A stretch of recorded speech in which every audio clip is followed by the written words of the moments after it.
نحمده ونصلي على رسوله الكريم اما بعد فاعوذ بالله من الشيطان الرجيم بسم الله الرحمن الرحيم قل انما انا بشر مثلكم يوحى الي انما الهكم اله واحد فمن كان يرجو لقاء ربه فليعمل عملا صالحا ولا يشرك بعبادة ربه احدا صدق اللہ العظیم. رب اشرح لی صدری ویسر لی امری واحلل عقدۃ من لسانی یفقہوا قولی. اللہم ربنا الہمنا رشدنا واعذنا من شرور انفسنا. اللہم ارنا الحق حقا وارزقنا اتباعہ وارنا الباطل باطلا وارزقنا اجتنابہ. آمین یا رب العالمین. پچھلی نشست میں ہم نے کچھ تو شرک کی حقیقت و اقسام کے بارے میں تمہیدی گفتگو کی، اور پھر شرک فی الذات کی جو دو شکلیں دنیا میں رہی ہیں. ایک وہ کہ جو جلیل القدر پیغمبروں کی امتوں میں پیدا ہوئی، خدا کا کسی کو بیٹا یا بیٹی بنا دینا، اس کا ذکر ہو چکا ہے. اور ایک فلسفیانہ مذاہب میں ہما اوست پینتھیزم کی شکل میں یا گاڈ انکارنیٹ، عیسائیوں میں بھی ایک عقیدہ رہا ہے، آج نہیں ہے. ایک تو وہ ہے تثلیث کہ ایک اللہ، ایک بیٹا حضرت عیسیٰ اور ایک روح القدس. لیکن ان کے ہاں یہ عقیدہ بھی رہا ہے کہ اللہ ہی ہے حضرت مسیح جو ہے، یعنی گاڈ انکارنیٹ کا تصور بھی ان کے ہاں رہا ہے. کرسچنز میں بہت سے مختلف جو ہے مختلف اوقات میں مختلف ادوار میں ان کے عقائد بدلتے رہے ہیں. بہرحال مجھے اس وقت جو کچھ عرض کرنا ہے وہ یہ ہے کہ اللہ تعالیٰ کا بڑا فضل و کرم ہے اس امت پر، امت محمد پر صلی اللہ علیہ وسلم، کہ یہ امت اس نوع کے شرک سے تاحال محفوظ ہے. اگرچہ عوام الناس کے درجے میں یا شاعروں کی مبالغہ آرائی میں نعتیں کہتے ہوئے جب حدود سے تجاوز کر دیا جاتا ہے اس میں کچھ شائبہ پیدا ہو جاتا ہے، لیکن کسی بھی مستند فرقے، مستند مسلک کے مستند عقائد میں ایسی کوئی چیز موجود نہیں ہے جسے شرک فی الذات سے تعبیر کیا جا سکے. مثال کے طور پر آپ کو ایک شعر سنا رہا ہوں. وہی جو مستوی عرش تھا خدا ہو کر، اتر پڑا وہ مدینے میں مصطفیٰ ہو کر. کیا ہے یہ؟ گاڈ انکارنیٹ، اوتار کا عقیدہ. وہ اوتار کا عقیدہ چاہے رام چندر جی کے لیے ہو، کرشن جی کے لیے ہو، یا محمد مصطفیٰ صلی اللہ علیہ وسلم کے لیے ہو، عقیدہ تو ایک ہی رہے گا. اور یہ آپ کے علم میں ہونا چاہیے. شعر کس کا ہے؟ مولانا احمد رضا خاں صاحب بریلوی. لیکن یہ بھی نوٹ کر لیجیے ساتھ ہی کہ ان کے مسلک کے ایک بہت بڑے عالم جو لاہور میں ہوتے تھے، مولانا محمود احمد رضوی، مرحوم، ان کا انتقال ہو گیا ہے. روزنامہ پاکستان میں ایک دفعہ ایک فورم میں بعض لوگوں نے یہ مسئلہ چھیڑ دیا کہ مولانا احمد رضا خاں صاحب بریلوی، انہوں نے تو یہ شعر کہا ہے، وہی جو مستوی عرش تھا خدا ہو کر، اتر پڑا وہ مدینے میں مصطفیٰ ہو کر. تو مولانا محمود احمد رضوی صاحب نے فرمایا کہ اس پر ہمارا عقیدہ نہیں ہے، یہ ہمارے عقیدے میں شامل نہیں ہے. انہوں نے اعلان برات کیا. تو اصل میں یہ وہی شاعرانہ مبالغہ آمیزی ہے. قرآن مجید میں سورہ شعراء میں یہ بات کہی گئی ہے کہ شعراء جو ہیں وَالشُّعَرَاءُ يَتَّبِعُهُمُ الْغَاوُونَ أَلَمْ تَرَ أَنَّهُمْ فِي كُلِّ وَادٍ يَهِيمُونَ. وہ ہر وادی میں چکر لگاتے ہیں، خیالات میں دور سے دور نکل جائیں گے. مبالغہ آمیزی اگر نہ ہو تو پھر شعر کے اندر تاثیر نہیں ہوتی.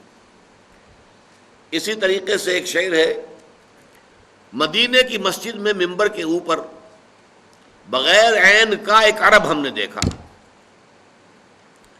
بغیر عین کا عرب کیا ہوا؟ عرب میں سے عین نکال دے کیا رہ گیا؟ رب. رب کون ہے؟ اللہ.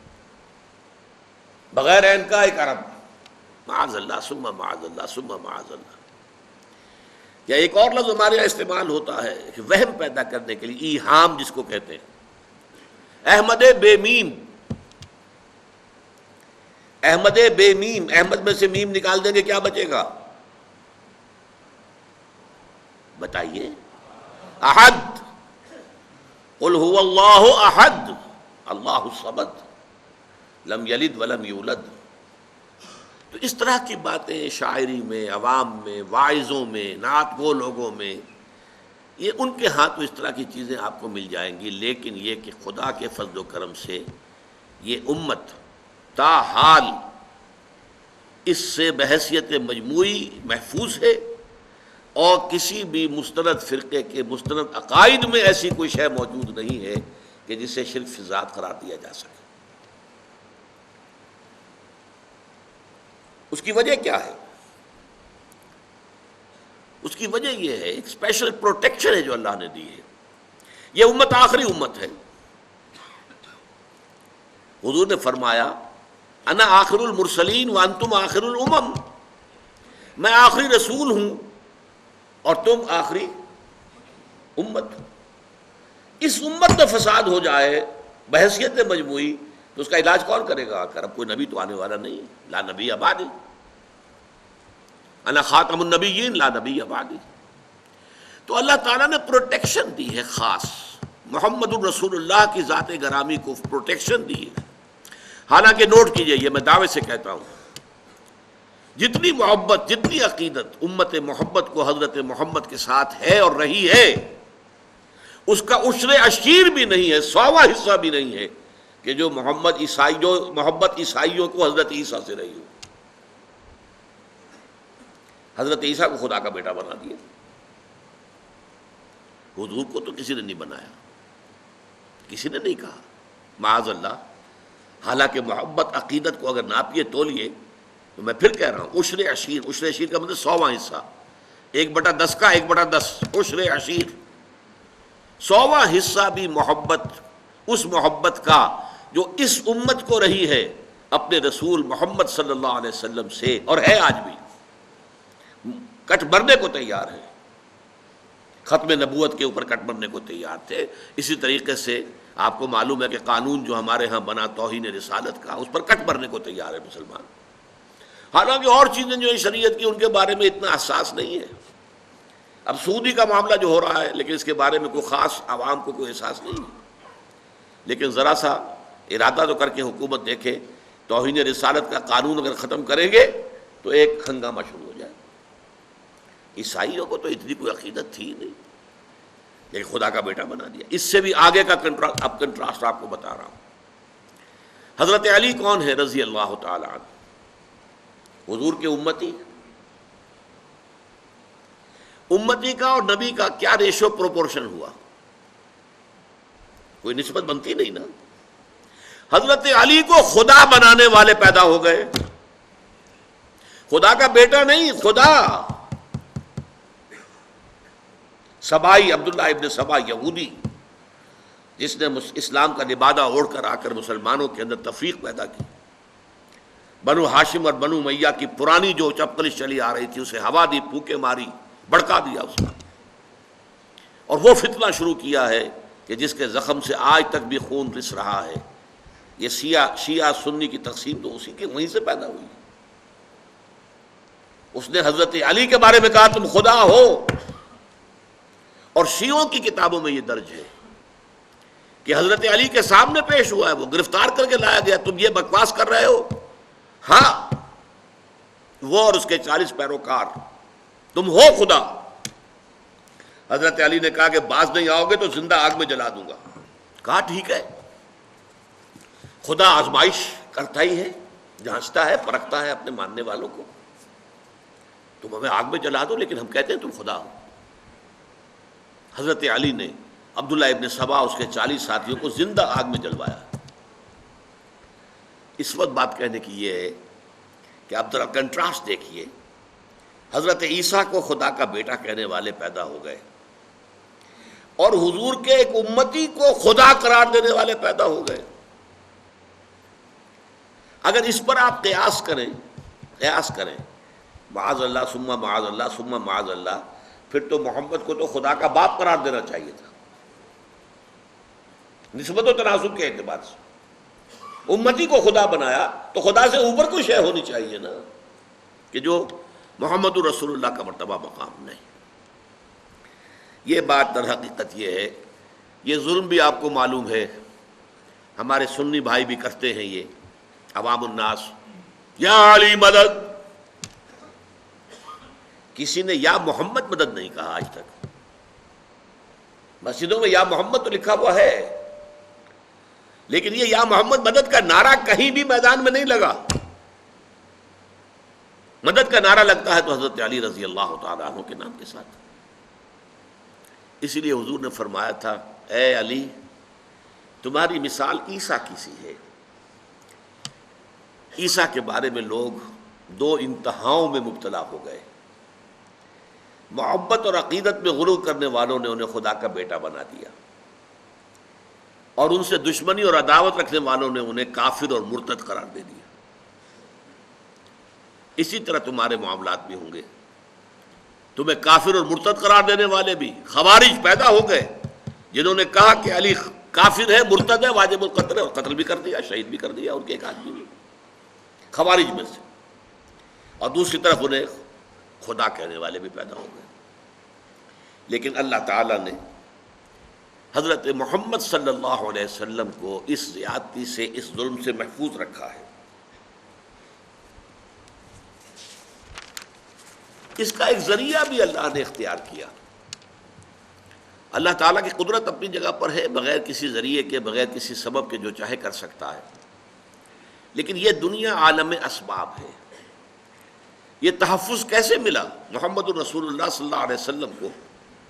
اس نوع کے شرک سے اللہ نے کیسے محفوظ رکھا ہے کہ آپ کی ذات کے ساتھ ایسی کوئی بات جو ہے وہ منسوب نہیں کی جا سکی. پہلی بات یہ، قرآن مجید میں آپ کی بشریت کو بہت نمایاں کیا گیا کہ آپ بشر ہیں. سورہ بنی اسرائیل میں آتا ہے کہ مکے کے جو سردار تھے قریش کافر، انہوں نے کہا کہ اچھا یہ ہمیں کر کے دکھا دو، یہ معجزے دکھا دو، تمہارے لیے ایک محل تیار ہو جائے فوراً دیکھتے ہی دیکھتے، ایک باغ ہو یہاں پر مکے کی سنگلاخ زمین میں بے آب و گیا وادی کے اندر، کھجوروں کا انگوروں کا باغ ہو اور اس میں چشمہ بھی بہہ رہا ہو، یہ کر کے دکھا دو. آسمان پہ چڑھ کے دکھا دو، آسمان کا کوئی ٹکڑا ہم پر گرا کے دکھا دو، کچھ تو کر کے دکھاؤ نا تاکہ ہم تمہیں مانے کہ تم اللہ کے رسول ہو. ساری باتوں کا جواب کیا دیا گیا؟ قل سبحان ربی هل کنت الا بشرا رسولا. اے نبی کہہ دیجئے میرا رب پاک ہے، وہ سب کچھ کر سکتا ہے، لیکن میں نے تو کبھی دعویٰ نہیں کیا، میں نے خدا ہونے کا دعویٰ تو نہیں کیا ہے. میرا دعویٰ تو یہ ہے کہ میں بشر ہوں، اللہ کا اور رسول ہوں.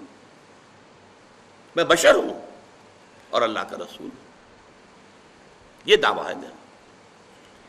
یہی دیکھیے آپ آخری آیت سورہ کہف کی، قل انما انا بشر مثلکم. اے نبی کہہ دیجئے، کان کھول دیجئے ان کے، ڈنکے کی چوٹ کہہ دیجئے، میں ایک بشر ہوں تم جیسا. یوحی الی، ہاں مجھ پر وحی کی جاتی ہے. میرا اور تمہارا جو ہے فرق ہے وہ یہ ہے، تمہارے لیے علم صرف یہی ہے جو حواس خمسہ سے اور عقل سے حاصل ہو جاتا ہے، بس. میرے پاس ایک اور ذریعہ علم ہے، وہ وحی کا ہے. یوحی الی، میں ہوں تو بشر تم جیسا. قل انما انا بشر مثلکم یوحی الی، مجھ پر وحی کی جاتی ہے. انما الہکم الہ واحد، کہ تمہارا الہ تو بس ایک ہی الہ ہے، ایک ہی معبود ہے جو تنہا ہے، اکیلا ہے. تو بشریت کو نمایاں کرنا حضور صلی اللہ علیہ وسلم کی قرآن مجید میں جو بار بار آتا ہے، یہ ایک ذریعہ بن گیا کہ وہ تصورات دوسرے جو ہیں وہ لا کر شامل نہ کیے جا سکے. اس معاملے میں سورہ تغابن کی 2 آیات جو بڑی اہم ہیں. وہاں فرمایا گیا ہے کہ پچھلی جو قومیں آئیں جن کے پاس رسول آئے، جب رسول ان کے پاس آئے اور وہ انہوں نے کفر کیا تو کیا کہا انہوں نے؟ اب بشر یہدوننا فکفروا وتولوا واستغنى اللہ. کیا بشر ہمیں ہدایت دیں گے؟ ہمیں ہدایت دینے کے لیے فرشتہ آتا تو ہم مان لیتے، یہ تو ہمارے جیسا بشر ہے. اس کے بھی دو ہاتھ، ہمارے بھی دو ہاتھ، اس کے بھی دو آنکھیں، ہماری بھی دو آنکھیں، اس کو بھی پیٹ لگا ہوا ہے، کھانے کو مانگتا ہے، ہمارا بھی پیٹ ہے، کھانے کو مانگتا ہے، یہ بھی بازاروں میں گھومتا پھرتا ہے، مال حاضر رسول یمشی فی الاسواق ویاکل الطعام، کھانا کھاتا ہے، بازاروں میں گھومتا ہے، تو یہ رسول کیسے ہو سکتا ہے؟ اب دیکھیے، یہی ایک بیماری ہے جس کا ریورس بعد میں آیا. بیماری ایک ہی ہے، ظہور مختلف شکلوں میں ہوتا ہے، سمپٹمز مختلف ہیں. ان کافروں نے یہ کہہ کر رسول ماننے سے انکار کر دیا کہ یہ تو بشر ہے، رسول کیسے ہو سکتے ہیں. اور بعد میں امتوں میں جب گمراہی آئی، جنہوں نے رسول مان لیا انہوں نے بشریت کا انکار کر دیا. یہ رسول ہے، بشر کیسے ہو سکتے ہیں؟ بیماری ایک ہی ہے، ظہور دو شکلوں میں ہو رہا ہے. اس بات کو اچھی طرح سمجھ لیجیے. قل انما انا بشر مثلکم یوحی الی انما الہکم الہ واحد. دوسری بات، قرآن مجید میں حضور پر بھی وقتاً فوقتاً جو گرفت ہوئی ہے، ٹوکا گیا ہے، کہیں کہیں عتاب کا رنگ ہے، عتاب کا رنگ ہے، غصے کا رنگ ہے.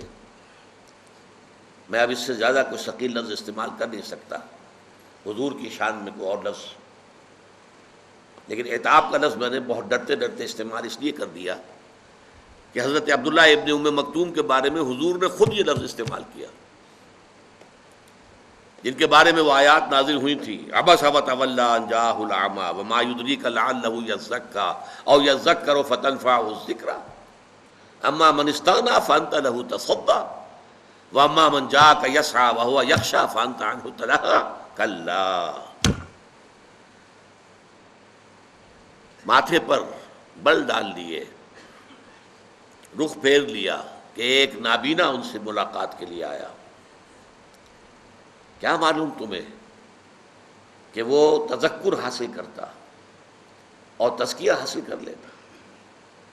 تمہارا حال یہ ہے کہ جو لاپرواہی برتتے ہیں تو ان کے تو پیچھے پڑے ہوئے ہو. یہ کفار، یہ ان کے بڑے بڑے سردار، آپ جو ہے کوشش میں ہے کسی طرح ایمان لے آئے، حالانکہ وہ استغنا برت رہے. اور جو چل کر آیا ہے اور وہ چاہتا ہے تزکیہ حاصل کرنا، اس سے عدم توجہ ہی ہو رہی ہے.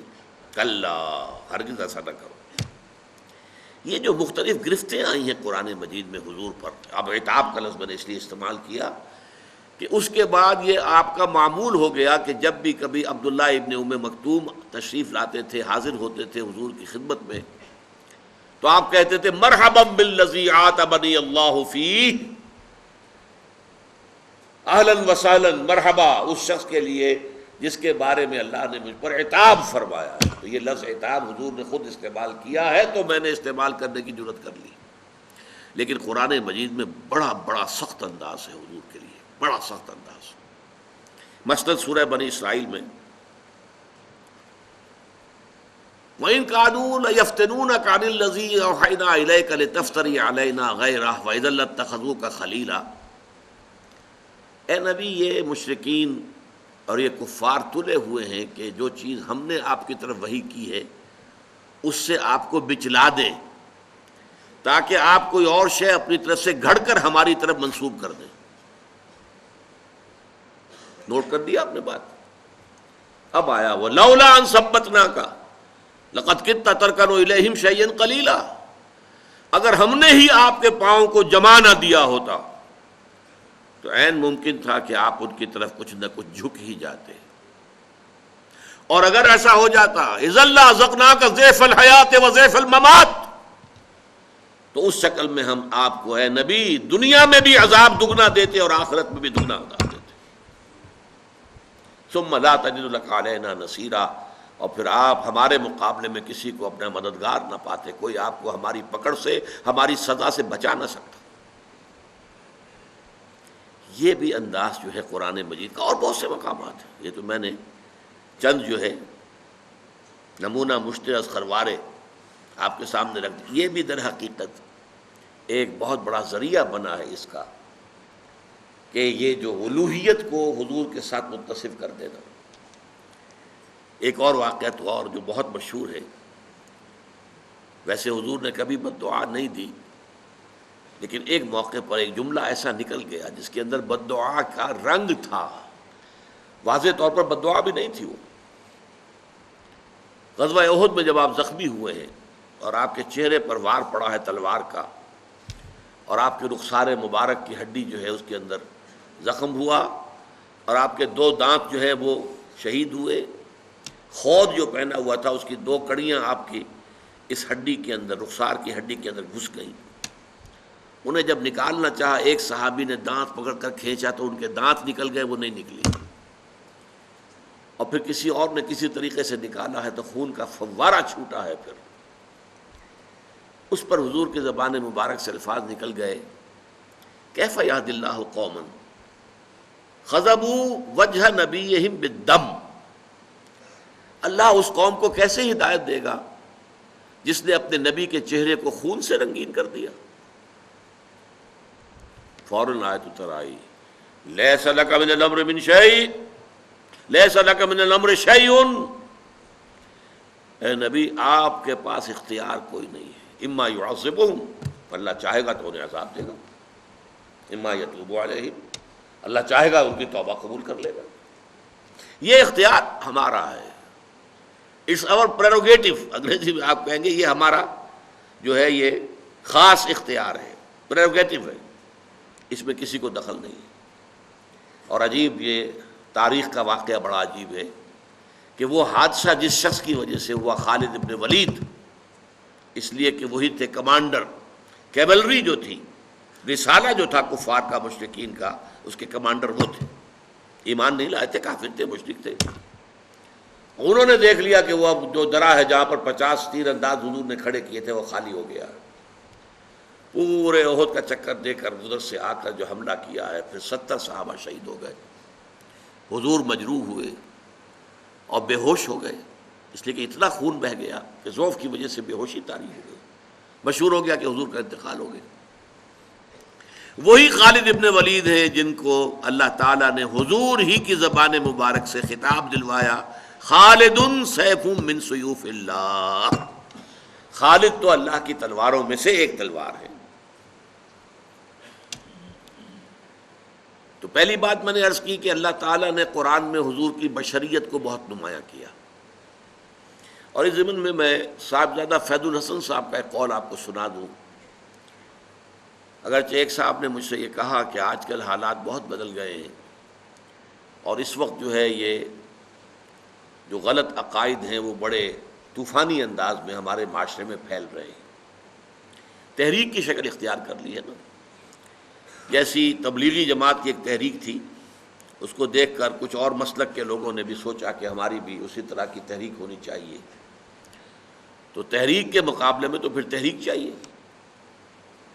عشق خود ایک سیل ہے، سیل کو لیتا ہے تھام، جو سیلاب ہے اس کو روکنے کے لیے سیلاب چاہیے۔ بہرحال اب وہ یہ چیزیں بڑے سیلاب کے انداز میں پھیل رہی ہیں، لیکن یہ کہ بریلوی مکتب فکر کے بہت بڑے عالم، بڑی شخصیت تھے صاحبزادہ فیض الحسن، ان کی زبان سے خود میں نے سنا اپنے کانوں سے منٹگمری میں ایک جلسے میں تقریر کے دوران کہ لوگوں کیا ہم عربی نہیں جانتے؟ تمہارا کیا خیال ہے ہم جاہل ہیں؟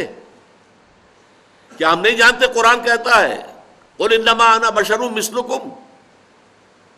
ہم سب جانتے ہیں، ہم مانتے ہیں حضور بشر تھے، لیکن جیسے تم اپنے باپ کو اپنے نام سے نہیں پکارتے، ابا جان کہتے ہو نا، نام تو نہیں لیتے، ایسے ہی ہم حضور کی بشریت کو نمایاں کرنے کو توہین سمجھتے ہیں، اور اس کو ہم خلاف ادب سمجھتے ہیں، بس باقی مانتے ہیں کہ وہ بشر تھے، کوئی شک نہیں۔ یہ بڑا معتدل ایک انداز تھا، لیکن شاید اب یہ انداز بھی ختم ہو رہا ہو، میں نہیں کہہ سکتا۔ گمراہی بڑھتی ہے تو پھر وہ اس کی حدیں جو ہے وہ کوئی رہتی نہیں ہے، کہیں کسی جگہ پر قائم نہیں رہتی۔ تیسری چیز، حضور نے خود اتنی احتیاط برتی ہے، حضور نے لوگوں کو روک دیا کہ میری آمد پر کھڑے مت ہوا کرو۔ یہ کس قدر احتیاط کی بات ہے۔ اسی طریقے سے آپ مجلس میں ایسے بیٹھتے تھے کہ پہچاننا مشکل ہو جاتا تھا کہ حضور کون سے ہیں. یہ نہیں کہ کوئی مسند لگی ہوئی ہے، خاص گاؤ تکیے لگے ہوئے ہیں، اور کوئی خادم جو ہے مورچھل لے کر جو ہے اوپر سے مورچھل جیسے کوئی پیر صاحب ہوں، اور وہ ان کا جو حال ہو جاتا ہے چاہے کتنے ہی چھوٹے سے پیر ہوں، ان کی بھی جو نشست ہوتی ہے، نہیں، حضور کی نہیں تھی. صورتحال آپ نے اپنے آپ کو بالکل انسانی سطح پر رکھا ہے، بالکل بشری سطح پر رکھا ہے، اپنے ساتھیوں کے ساتھ بالکل مل جل کر، بلکہ گھل مل کر آپ رہے. اور اس میں اس حد تک جو ہے احتیاط برتی ہے. ایک مرتبہ ایک صحابی کی زبان سے الفاظ نکل گئے، ما شاء اللہ و ما شئت، جو اللہ چاہے اور جو آپ چاہیں. فوراً ٹوک دیا، اجعلتنی للہ ندن، کیا تم نے مجھے اللہ کا مد مقابل بنا دیا ہے؟ یہ وہ ند ہے، وہ لفظ لا ضد لہ ولا ند لہ ولا مثل لہ ولا مثال لہ ولا مثیل لہ. آپ جمعوں کے خطبوں میں یہ سنتے ہوں گے تکرار کے ساتھ الفاظ ضد، مد مقابل. ضد وہ ہے مد مقابل جو سامنے آ کر چیلنج کر سکے آپ کو، وہ ضد ہے، ند. تو اجعلتنی للہ ندن، تم نے مجھے اللہ کا ند بنا دیا، مد مقابل بنا دیا. مشیت صرف اللہ کی ہے، وہ جو چاہتا ہے ہوتا ہے. میری مشیت، اگر میری مشیت سے کچھ ہو سکتا تو ابو طالب ایمان لائے بغیر دنیا سے کبھی نجات ہے. کتنی محبت تھی حضور کو ابو اپنے چچا سے، کتنے احسانات تھے ابو طالب کے حضور کی گردن پر. ایک آہنی فصیل بن کر کھڑے رہے ہیں، پروٹیکشن دی ہے. اور پورا بنو ہاشم کا خاندان ہے کہ سردار تھے بنی ہاشم کے، تو بنو ہاشم ان کے حکم سے ادھر ادھر ہو سکتے ہی نہیں تھے. قبائلی نظام بڑا مضبوط تھا، اور وہ حضور کا پشت پناہ بنا رہا آخر وقت. آخری وقت بھی حضور نے فرمایا ہے، چچا جان میرے کان میں ہی کہہ دیجئے الفاظ اشہد ان لا الہ الا اللہ واشہد ان محمدا عبدہ ورسولہ، میں اللہ کے ہاں جا کے گواہی دے سکوں گا کہ یہ ایمان لے آئے تھے. لیکن یہ کہ اس وقت وہ عربوں کا جو ایک خاص ہوتا ہے، ایک اب کیا اسے کہیں، اپنا ایک غرور کہہ لیجئے، زوم کہہ لیجئے. کہتے کیا ہے کہ بھتیجے مجھے خوب معلوم ہے کہ تیرے دین سے بہتر کوئی دین نہیں ہے، لیکن میں یہ نہیں چاہتا کہ عرب کی عورتیں تانا دیں کہ ابو طالب جو ہے موت سے ڈر کر ایمان لے آیا. اب موت میرے سرانے کھڑی ہے، میں اس وجہ سے اس وقت تو ایمان نہیں لاؤں گا. یہ لیکن بہرحال حضور کی مشیت پر معاملہ اگر طے ہوتا تو ابو طالب اس دنیا سے بغیر ایمان لائے رخصت نہ ہوتے. تاہم ایسا بھی نہیں ہے، یہ بھی ذرا میرا ایک نوٹ آف کوشن جو ہے نوٹ کر لیجئے. قل انما انا بشر مثلکم، کہہ دیجئے اے نبی کہ میں تمہاری ہی طرح کا انسان ہوں. کیا یہ تمہاری طرح کا مطلب بالکل ہماری طرح؟ بالکل ہماری طرح؟ نعوذ باللہ. بشریت مشترک ہے، جیسے ہم انسان ویسے انسان محمد صلی اللہ علیہ وسلم، لیکن زمین و آسمان کا فرق ہے. چنانچہ حضور کی مختلف جو ہے قول بھی موجود ہیں. میں آپ کو ایک قول سنا دیتا ہوں، احادیث میں موجود ہے کہ حضور صوم وصال سے روکتے تھے صحابہ کو کہ یہ جو روزہ ہے تسلسل کے ساتھ، آج روزہ رکھا شام کو افطار نہیں کیا، وہی روزہ چل رہا ہے رات کے دوران بھی اور پھر اگلے روز بھی، اگلے روز شام کو افطار کیا تو 2 دن کا صوم وصال ہو گیا، یا اگلے روز بھی افطار نہیں کیا پھر تیسرا، اور تیسرے دن 3 دن کا صوم وصال. حضور رکھتے تھے، صحابہ کو روک دیا آپ نے. صحابہ نے عرض کیا حضور دیکھیے آپ رکھتے ہیں، ہمیں آپ منع کرتے ہیں. اب اس کا جواب سنیے، ایکم مثلی، تم میں سے کون میرے جیسا ہے؟ ابھی تو عند ربی، میں تو رات گزارتا ہوں اپنے رب کے پاس. هو یطعمنی و یسقینی، وہ مجھے کھلاتا بھی ہے پلاتا بھی ہے. تو ہم جیسا بالکل ہم جیسے نہیں ہیں. حضور اپنی پشت کی طرف سے بھی دیکھتے تھے، ہم تو نہیں دیکھتے. تو بالکل ہم جیسے یہ کہیں اگر خیال آپ کا آ گیا تو یہ بہت بڑی محرومی ہو جائے، بہت بڑی محرومی، بہت بڑی محرومی۔ سب سے بڑا تو جو ہمارے اور آپ کے درمیان حد فاصل ہے کہ آپ پر وحی آتی ہے، وہ تو قرآن مجید میں کہہ دیا گیا، قل انما انا بشر مثلکم یوحی الی، مجھ پر وحی آئی ہے۔ لیکن یہ کہ اور آپ کے مقامات اور جس طریقے سے اللہ تعالیٰ نے آپ کو جو درجات عطا فرمائے ہیں، جو آپ کے خواص ہیں، ان خواص میں سے ایک جو میں نے ابھی بتایا آپ کو کہ آپ اپنی پشت سے بھی دیکھتے تھے، جو ہمارے لیے ممکن نہیں۔ ایک مسئلہ اس میں ذرا اور ٹیڑھا ہے، میں وہ بھی حل کر دینا چاہتا ہوں۔ چونکہ بشریت کا معاملہ آ گیا ہے تو ہمارے ہاں عوامی سطح پر یہ بڑی بحث ہے کہ حضور نور ہیں یا بشر ہیں۔ صاحبزادہ فیض الحسن صاحب کی بات آپ کو میں سنا چکا ہوں کہ ہم مانتے ہیں کہ کیا جانتے ہو، ہم جاہل ہیں، ہم نے قرآن نہیں پڑھا، ہم عربی نہیں جانتے، ہم جانتے ہیں آپ بشر تھے، لیکن آپ کی بشریت کو نمایاں کرنے کو ہم آپ کے خلاف سوء ادب سمجھتے ہیں۔ لیکن جب مسئلہ بن جائے کہ آپ بشر نہیں تھے نور تھے، یا نور نہیں تھے بشر تھے، یہ دونوں سٹیٹمنٹس ایکولی رانگ ہیں۔ آپ بشر تھے نور نہیں تھے یہ بھی غلط، آپ نور تھے بشر نہیں تھے یہ بھی غلط۔ حقیقت کیا ہے؟ دیکھیے حقیقت یہ ہے، ہر انسان کے اندر ایک نور ہے۔ وہ نور کیا ہے؟ روح نورانی ہے۔ اقبال نے بہت خوبصورت شعر کہا ہے، نقطۂ نوری کے نام او خودی، اسی سے ہے یہ سیلف، میں، انا، یہ در حقیقت اسی روح کا ظہور ہے۔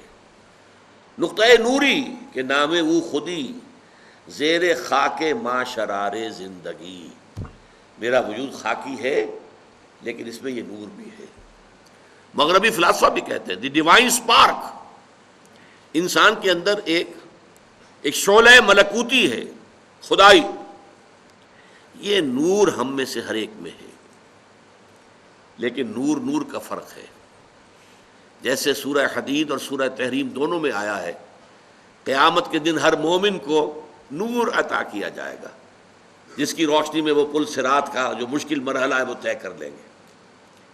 لیکن وہ اپنی کوانٹیٹیو اعتبار سے اس کے درجات اتنے مختلف ہوں گے، حضور نے فرمایا کسی کو تو نور ایسا ملے گا کہ مدینے سے اس کی روشنی صنعاء تک جا پہنچے گی، یمن۔ میں جب بھی یہ حدیث بیان کرتا ہوں میرے ذہن میں آتا ہے ابو بکر صدیق کا نور اس درجے کا ہوگا، خود حضور کا تو اس سے بھی بہت بلند ہوگا، لیکن مخلوق میں سے، امت میں سے حضرت ابو بکر کا نور اس درجے کا ہوگا۔ اور کسی کا نور اتنا ہوگا کہ صرف قدموں کے سامنے روشنی ہو جائے گی، جیسے ٹارچ کی روشنی ہوتی ہے۔ اور یہ بھی بڑا خوش قسمت ہوگا کہ ٹارچ اگر مل جائے تب بھی آدمی راستہ تو چل پڑتا ہے نا، گڑھا تو نظر آ جاتا ہے، گڑھے سے بچ جائے گا، سانپ کے بل سے تو بچ جائے گا، یہ سانپ کا بل ہے، اس سے بچ کر نکلے، لہذا وہ بھی بہت بڑا خوش قسمت ہوگا۔ منافقین وہ ہوں گے جن کو سرے سے کوئی نور نہیں ملے گا۔ تو یہی تفاوت ہے ہمارے نور میں، جو میرے اندر نور ہے، آپ کے اندر نور ہے، ہم میں سے کسی میں زیادہ ہے، کسی میں کم ہے۔ محمد عربی کا وہ نور روحانی آپ کے پورے وجود کے اوپر غالب ہے، مستولی ہے، چھایا ہوا ہے۔ اسی حقیقت کو آپ نے اس طرح بیان فرمایا کہ آپ نے ایک مرتبہ فرمایا کہ ہر انسان کے ساتھ ایک شیطان ہے۔ کسی نے پوچھ لیا جرأت کر کے حضور آپ کے ساتھ بھی ہے؟ فرمایا ہاں ہے، لیکن میں نے اسے مسلمان کر دیا ہے تو صحیح۔ حضور کی بشریت بھی ہے، بشریت کے تقاضے بھی ہیں، لیکن آپ کی روحانیت ہے، اور روحانیت کی نورانیت ہے، وہ بشریت کے اوپر روحانیت اتنی غالب آ گئی ہے کہ اسے ہم کہہ سکتے ہیں کہ آپ مجسم نور تھے، لیکن نفی نہیں کی جائے گی، آپ بشر بھی تھے، نور بھی تھے۔ آپ بشر بھی تھے، آپ آمنہ اور عبداللہ کی اولاد تھے، بیٹے تھے، آپ عبد المطلب کے پوتے تھے، آپ ہاشمی تھے، قرشی تھے، آپ انسان تھے، آپ کھانا کھاتے تھے، آپ کو تکلیف بھی ہوتی تھی، آپ کے اوپر جادو تک بھی اثر کر جاتا تھا، یہ ہوا ہے۔ بشریت کی نفی کیسے کر دیں گے؟ آپ کے وار پڑا ہے تو خون کا فوارہ چھوٹا ہے، اب خون زیادہ چلا گیا ہے تو آپ بے ہوش بھی ہوئے ہیں، کیسے نفی کر دیں گے؟ لیکن یہ کہ آپ کی نورانیت جو ہے، روح کی نورانیت، روح محمدی، اس کی نورانیت نے اس پورے وجود بشری کو ڈھانپ لیا ہے، اور اس اعتبار سے ہم کہیں کہ آپ نور مجسم تھے تو کوئی غلط نہیں۔ تو آپ نور بھی تھے اور بشر بھی تھے، ان میں سے کسی ایک پہلو کی نفی بھی کرنا میرے نزدیک بہت بڑی غلطی ہے، بلکہ میں اسے گمراہی سے بھی تعبیر کروں گا۔ شرک فی الذات کی بحث تو یہاں ختم ہوئی، اب جو چند منٹ باقی ہیں اس میں شرک فی الصفات کا مسئلہ جو ہے اس کو اصولی طور پر جان لیجئے۔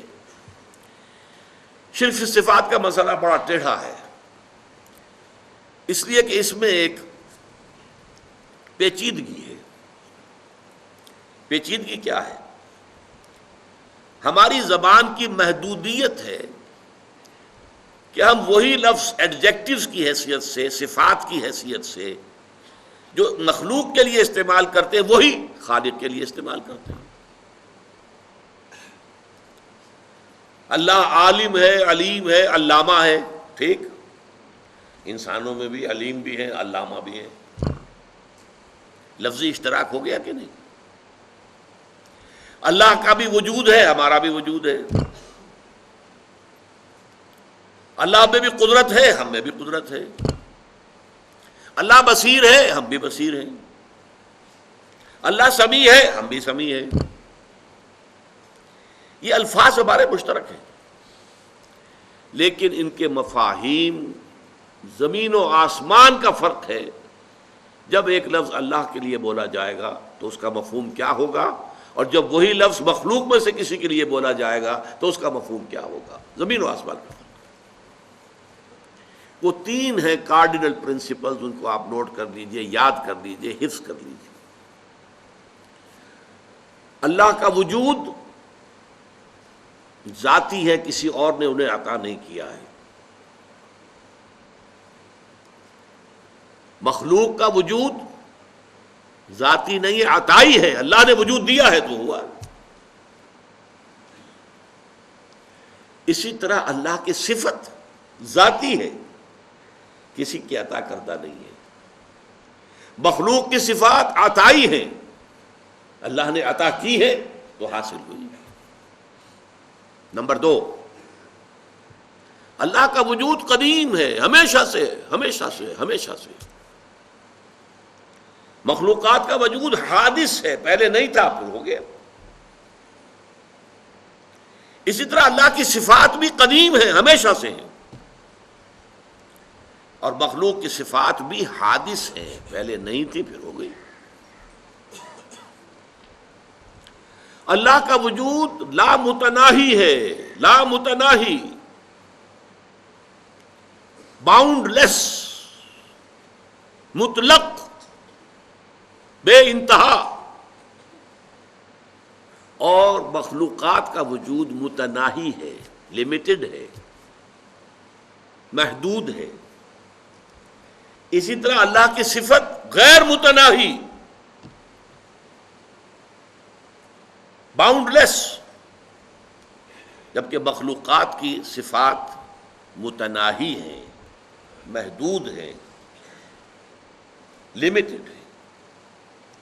یہ تین فرق ذہن میں رہنے چاہیے، اگر ان میں ذرا گڑبڑ ہو جاتا ہے تو پھر انسان بے جانے بوجھے، غیر شعوری طور پر، بغیر سمجھے ہوئے نادانی میں شرک میں مبتلا ہو جاتا ہے۔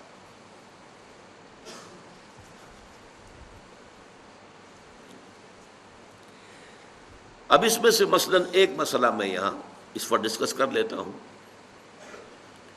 علم، اللہ کا علم ذاتی ہے، ٹھیک، اللہ کا علم قدیم ہے، اللہ کا علم غیر محدود ہے۔ مخلوقات کل کی کل، کوئی بھی ہو، کسے باشد، وہ فرشتے ہوں وہ نبی ہوں، رسول ہوں، اولیاء اللہ ہوں، ان کا علم ذاتی نہیں عطائی ہے۔ نوٹ کر لیجئے، فرشتوں سے جب کہا گیا تھا اب ذرا نام بتاؤ تم، وہ حضرت آدم کو جو بتا دیے گئے تھے، کیا جواب تھا؟ سبحانک لا علم لنا الا ما علمتنا، اے اللہ تو پاک ہے، ہمیں تو کوئی علم حاصل نہیں سوائے اس کے جو تو نے ہمیں علم دیا ہے، بس۔ اللہ کا علم ذاتی، مخلوقات کا علم عطائی، اللہ نے دیا جتنا دیا۔ اللہ کا علم قدیم، مخلوقات کا علم حادث، ہم نے کچھ سیکھا، پڑھا، اس سے کچھ علم حاصل کر لیا، کچھ اللہ تعالیٰ نے چلیے ہمیں علم لدنی دے دیا، دل میں ڈال دیا، چلیے وہ بھی ہے، لیکن یہ کہ وہ ہمیشہ سے تو نہیں تھا، نہ ہم ہمیشہ سے تھے، نہ ہمارا علم ہمیشہ سے تھا۔ اللہ کا علم قدیم اور جملہ مخلوقات کا علم حادث۔ اور نمبر 3، اللہ کا علم غیر محدود، لا متناہی، بکل شیء علیم، ہر شے کا علم رکھتا، عالم الغیب والشہادہ، غیب اور شہادہ سب کا جاننے والا۔ لیکن مخلوقات، پھر میں کہوں گا کسے باشد، وہ فرشتے ہوں، وہ انبیاء ہوں، رسول ہوں، اولیاء اللہ ہوں، کسے باشد، ان کا علم محدود، لا محدود نہیں۔ یہ 3 مسئلے ہیں جن سے حل ہوتا ہے معاملہ علم غیب کا، جو بڑا جھگڑا ہے، حضور کو علم غیب حاصل تھا یا نہیں۔ اس میں جو اصل ٹرک ہے، مسئلے کو حل کرنے کے لیے جو اصل کلید ہے وہ کیا ہے؟ پہلے غیب کو معین کر لیں، غیب کسے کہتے ہیں؟ بعض لوگوں نے اس کی ڈیفینیشن یہ کر لی، غیب کا علم وہ ہے کہ جو از خود حاصل ہو جائے خدا کے دیے بغیر۔ اس معنی میں تو کسی کو کوئی علم حاصل ہی نہیں، کوئی اختلاف ہو ہی نہیں سکتا۔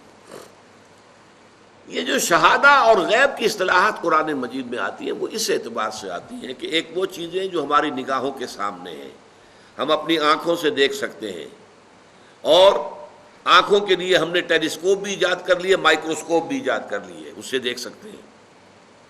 ایک وہ عالم ہے جو ہماری نگاہوں سے پوشیدہ ہے، فرشتے ہماری نگاہوں سے پوشیدہ ہے، وہ نہ ٹیلیسکوپ سے نظر آئیں گے نہ مائکروسکوپ سے نظر آئیں گے۔ عالم آخرہ، جنت دوزخ ہماری نگاہوں سے پوشیدہ ہے۔ یہ عالم غیب ہے ہمارے لیے۔ اللہ تعالیٰ غیب اور حاضر دونوں کا جاننے والا ہے، حالانکہ اللہ کے لیے غیب ہے ہی نہیں۔ آپ سوچئے، اللہ کے لیے تو آنے واحد میں ہر شے اس کی نگاہوں کے سامنے بیک وقت موجود ہے، اس کے لیے غیب نہیں ہے۔ جب قرآن کہتا ہے عالم الغیب والشہادہ، وہ ہمارے اعتبار سے جو چیز ہمارے لیے غیب ہے وہ اللہ کے علم میں ہے، اور جو چیز ہمارے لیے شہادہ ہے وہ تو اللہ کے علم میں ہی ہے۔ اس حوالے سے سمجھ لیجئے، نبی تو ہو ہی نہیں سکتا جس سے کچھ نہ کچھ علم غیب نہ دیا جائے۔ اگر نبی کا علم بھی وہی ہو جو ہمارا ہے تو پھر ہمارا اور ان کا فرق کیا ہوا؟ نبی نے فرشتے کو دیکھا ہے، نبی کو جنت اور دوزخ کی سیر کرائی گئی ہے، ملکوت السماوات والارض حضرت ابراہیم کو دکھائے گئے ہیں، کذالک نری ابراہیم ملکوت السماوات والارض۔ معراج میں حضور کو کیا کچھ دکھایا گیا ہے؟ یہ اگر یہ چیزیں غیب کی ہیں نا، اگر یہ چیزیں وحی فرشتہ یہ غیب ہے نا، تو غیب کا علم نہ دیا جائے تو نبی کہاں ہوا؟ وہ تو پھر عام انسان ہے۔ قل انما انا بشر مثلکم یوحی الی، وحی آ رہی ہے میرے پاس، تو یہ از خود غیب سے معاملہ آ رہا ہے۔ البتہ کل غیب جو ہے وہ اس کی نفی ہو جائے گی، کل غیب نہیں۔